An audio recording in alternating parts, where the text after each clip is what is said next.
Halo, assalamualaikum warahmatullahi wabarakatuh. Saya Niko Prastio dari kelompok 2. Kelompok 2 itu bersama Didin. Di video kali ini saya akan membahas tentang masuknya bangsa Barat ke Indonesia.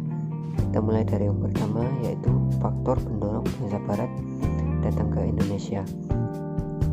Faktornya yaitu Indonesia telah lama dikenal sebagai daerah yang berpenghasilan rempah-rempah itu sangat banyak. Jadi bangsa Eropa itu tergiur datang ke Indonesia untuk mengambil rempah-rempah tersebut dan diperjualbelikan atau dimonopolikan rempah-rempah tersebut di negaranya, karena memang hasil rempah-rempah tersebut itu harganya sangat mahal di pasaran dunia. Nah, kemudian kita lanjut ke sebab dan tujuan kedatangan bangsa Barat ke Indonesia. Secara umum kedatangan bangsa Eropa itu ke Asia itu untuk berdagang.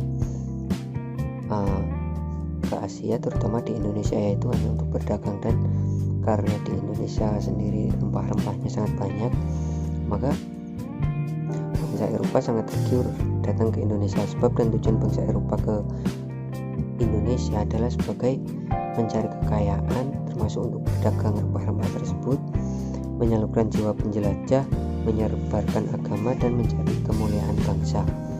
Bangsa mana saja sih yang masuk ke Indonesia?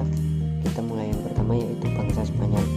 Orang-orang Spanyol dapat dikatakan sebagai pelopor dalam pelayaran dan penjelajahan samudra, mencari daerah baru menghasil rempah-rempah di timur, atau disebut sebagai tanah Hindia. Mereka dipraksai oleh Christopher Columbus. Sebelum berangkat ke Indonesia, Columbus menghadapi kepada Ratu Isabella untuk mendapat dukungan termasuk fasilitas. Kemudian Columbus dengan rombongannya optimis berhasil menemukan daerah baru di timur pada tanggal 3 Agustus 1492. Pada tanggal 6 September tahun yang sama, rombongan Columbus sampai ke Kepulauan Kanari di sebelah barat Afrika. Ekspedisi penjelajah samudra dilanjutkan dengan mengarungi lautan luas yang dikenal ganas, yakni Samudra Atlantik, lalu ke Samudra Hindia, dan datangnya ke Indonesia. Dan yang kedua yaitu negara Portugis. Berita keberhasilan Columbus. Jadi Portugis datang ke Indonesia itu tidak jauh dari apa yang dilakukan Columbus dari Spanyol. Melihat keberhasilannya, maka para penjajah dari Portugis segera datang ke Hindia atau ke Indonesia, melakukan ekspedisi menjelajahi samudra mencari tanah di Hindia. Vasco da Gama adalah salah satu pelopor masuknya bangsa Portugis ke Indonesia. Vasco da Gama mencari jalan lain agar lebih cepat sampai ke tanah Hindia, tempat penghasil rempah-rempah. Kebetulan sebelum Vasco da Gama mendapatkan perintah dari Raja Manuel, sudah ada pelaut Portugis bernama Bartolomeus Dias melakukan pelayaran mencari daerah timur dengan menelusuri pantai barat Afrika pada tahun 1488. Karena serangan ombak besar, terpaksa Bartolomeus Dias mendarat di suatu ujung selatan benua Afrika. Tempat tersebut kemudian dinamakan Tanjung Harapan. Ia tidak melanjutkan penjelajahannya, tetapi memilih bertolak kembali ke negerinya. Lalu negara yang ketiga yaitu tentu sudah tidak asing lagi, yaitu negara Belanda. Mendengar keberhasilan dari orang Spanyol dan Portugis dalam menemukan daerah baru, apalagi daerah tersebut tuh penghasil rempah-rempah, para pelaut dan pedagang Belanda tidak mau ketinggalan tentunya. Tahun 1594, Barents mencoba berlayar untuk mencari dunia timur atau tanah Hindia melalui daerah Kutub Utara. Namun ia gagal melanjutkan penjelajahannya karena kapalnya terjepit es, mengingat air di Kutub Utara sedang membeku. Barents berhenti di sebuah pulau yang disebut Novaya Zemlya. Ia berusaha kembali ke negerinya, tetapi ia meninggal di perjalanan. Setelah peristiwa itu, Belanda kemudian datang kembali ke Indonesia, kali ini yang dipimpin oleh Jacob van Eyck pada tahun 20 Maret tahun 16 atau 1602, Belanda mendirikan kongsi dagang bernama Verenigde Oostindische Company atau yang kita kenal lagi yaitu VOC.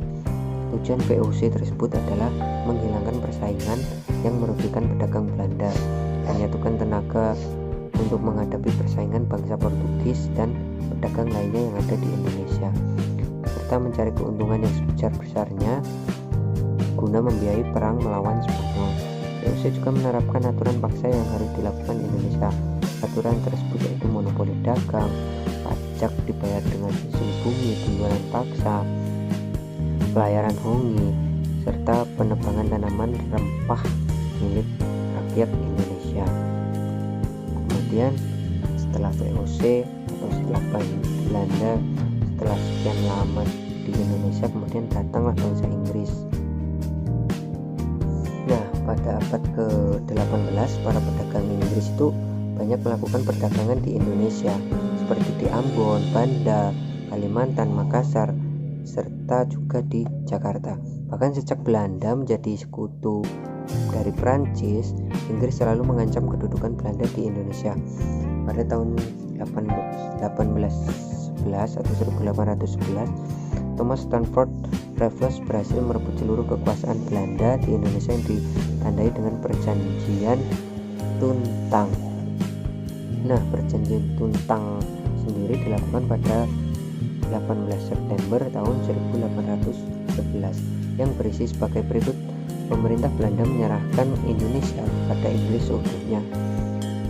Kemudian semua tentara Belanda menjadi tawanan perang bangsa Inggris. Yang ketiga, orang Belanda dikerjakan dalam pemerintahan bangsa Inggris. Dan keempat atau yang terakhir yaitu hutang Belanda tidak menjadi tanggungan bangsa Inggris. Raffles sendiri berhasil merebut seluruh kekuasaan Belanda, memberikan kesempatan rakyat Indonesia itu untuk melakukan perdagangan bebas. Jadi tidak sistemnya itu tidak terkekang seperti bangsa Belanda yang membuat sistem VOC atau lebih menindas bangsa Indonesia selama berabad-abad. Jadi sebenarnya Inggris itu berhasil atau bisa membantu Indonesia keluar dari tekanan bangsa Belanda. Nah, jadi mungkin itu saja penjelasan dari saya. Jika teman-teman kurang jelas atau ingin lebih tahu lagi, kita ada makalahnya, dan makalahnya kita kirim bersama dengan link setelah video ini. Terima kasih sudah menonton video ini. Semoga kalian dapat terbantu walaupun sedikit. Insya Allah ada manfaatnya. Saya akhiri. Wassalamualaikum warahmatullahi wabarakatuh. Bye.